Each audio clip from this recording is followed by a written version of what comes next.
নমস্কার বন্ধুরা, আমি সমতা। আজকে আর কোনো লাঞ্চ ভিডিও নিয়ে তোমাদের সামনে আসিনি। আজকে এসছি একটা রেসিপি শেয়ার করতে। বিট বাটা। দেখো, আমি মিডিয়াম সাইজের দুটো বিট নিয়েছিলাম, তার সঙ্গে 5-6 কোয়া রসুন আর 5-6টা কাঁচা লঙ্কা। যে যেরকম ঝাল খাবে সেই বুঝে নিও।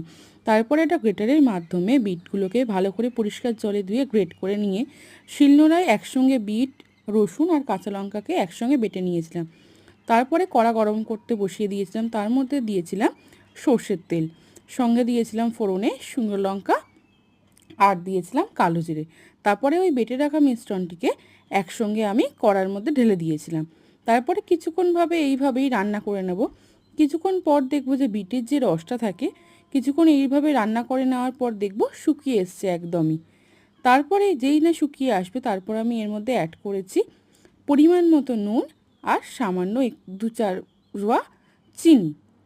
এইভাবে আর কিছুক্ষণ নাড়াচাড়া করেই নামিয়ে নেব বিট বাটা।